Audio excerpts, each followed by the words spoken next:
Advice না, করে সিমরানকে জানতে হলে অবশ্যই কালো মেঘের নৌকা দেখতে হবে। সিমরানকে 10-20 মিনিটের ইন্টারভিউ আপনি চিনতে পারবেন না।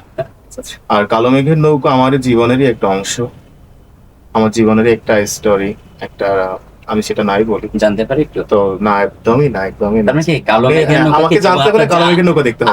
কালো মেঘের নৌকা কি আপনার জীবন থেকে নেওয়া? আমার জীবন থেকে, পুরোটাই আমার জীবন থেকে নেওয়া। যদি আমাকে জানতে হয় তাহলে অবশ্যই কালো মানে মেঘের নৌকা বাস্তবিক দেখতে হবে, স্টোরি বলা যায়। পুরোটাই। নোলকো আমার একটা পার্ট, আমার লাইফের একটা পার্ট, আমার একটা প্রেমের একটা অংশ।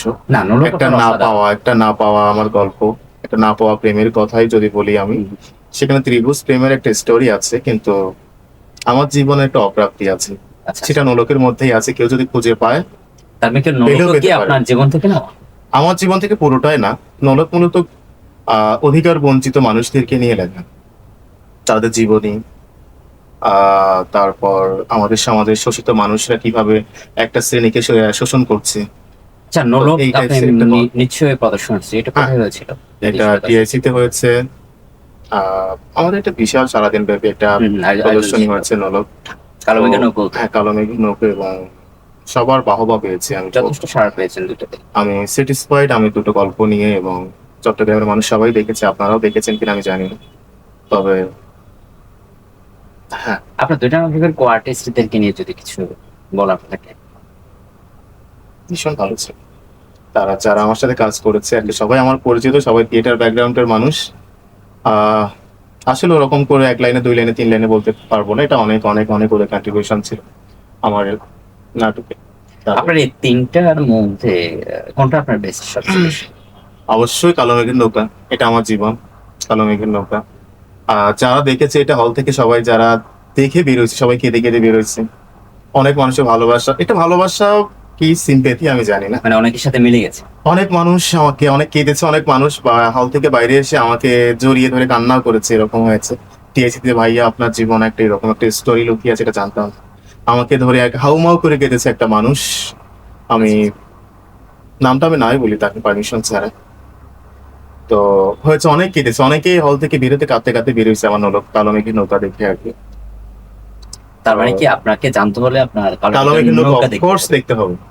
তার মানে এখানে দর্শক একটু বলা যাবে না, তারপরে এখানে না, এটা তো এখানে কি আপনি একটা রহস্য রেখে দিলেন? না, রহস্য অফকোর্স আমি রহস্য রেখে দিই। সিমরানকে জানতে হলে অবশ্যই কালো মেঘের নৌকো। সিমরানকে তো আমি ওখানে তুলে ধরেছি, সিমরানকে। দর্শক আপনারা শুনতে পেয়েছেন, যদি জানতে চান কালো মেঘের নৌকা দেখুন, তাহলে পুরোটাই জেনে যাবেন। একদম। আজকে আমাদের সবাইকে অতিথি বলবো, সরাসরি ওনাকে আমাদেরকে বলবে না, তবে জানতে হলে কালো মেঘের নৌকা দেখতে হবে। একদম। এটা একটা বার্তাও দিয়ে দিল খুব সহজে, মানে নিজের অ্যাডভাইস না, সিমরানকে জানতে হলে অবশ্যই কালো মেঘের নৌকা দেখতে হবে। সিমরানকে 10-20 মিনিটের ইন্টারভিউ আপনি চিনতে পারবেন না। আচ্ছা, ঠিক আছে। আপনার পরবর্তী এখন বর্তমান কি নিয়ে আপনি ব্যস্ত? এখন আমার মঞ্চের কাজ একটা চলছে, প্রতিভাসের নতুন নাটক, তো সেটা রিহার্সেল নিয়ে চলছি, যাচ্ছে দিন। তবে সামনে একটা মজার ব্যাপার কি জানো, সামনে আমার একটা টেলিভিশন নাটক আসছে, এখনো হয়নি, শেষ বিকেলের রোদ্দুর নামে। আচ্ছা, তো এখানে মূলত থিমটা সম্প্রদায় নিয়ে, সাম্প্রদায়িক যে আমাদের দেশে একটা চলছে, দেশে ধর্ম বৈষম্য নিয়ে একটা, আমাদের দেশে কিন্তু এটা ছোট দেশ, তো এদেশে কিন্তু আমাদের দেশে ধর্ম বৈষম্যটা প্রচুর প্রচুর মানুষের মধ্যে, কট্টর যেটাকে কোরআনি, এটা চেয়ে গেছে। তো সেখান থেকে বের হওয়ার কতগুলো আমি টিপস বলবো না, মেসেজ বলবো। মানে আপনার ওইটাতে আছে। হ্যাঁ, ধর্ম বৈষম্য, আমরা সবাই মানুষ, সবার ঊর্ধ্বে যে আমরা মানুষ, এটাই তুলে মানে ধরেছে সেটার একটা গল্পের message মধ্যে। আছে। হ্যাঁ, সেখানে হিন্দু মুসলিম বৌদ্ধ খ্রিস্টানদেরকে নিয়ে আমার গল্পটা, এখানে সাম্প্রদায়িক কোনো ভেদাভেদ নেই, আমরা সবাই মানুষ, এরকম কতগুলো বার্তা আছে ওখানে কালো মেঘে। এটা দর্শক কবে পাবে? এটা খুব কম সময়, অপেক্ষা কতদিন? প্রসেসিং এ আছে, জানাবো। কোরবানি ঈদের ভিতরে পাবো? হ্যাঁ, হলে হতে পারে, শিওর না, এটা এডিটিং এ আছে, তো এটা আমি আসলে ক্লিয়ারলি এখন বলতে পারছি না। আচ্ছা, আচ্ছা। আর আপনি এখন কোন থিয়েটারের সাথে একদম রেগুলার কাজ করেন? প্রতিবাসে আছে। প্রতিভাসে আছি, এবং মঞ্চেও একটা আমার কাজ, আমার লেখা নাটক, আমার খুব গর্বের বিষয় যে আসলে আমার নাটক মঞ্চে যাচ্ছে।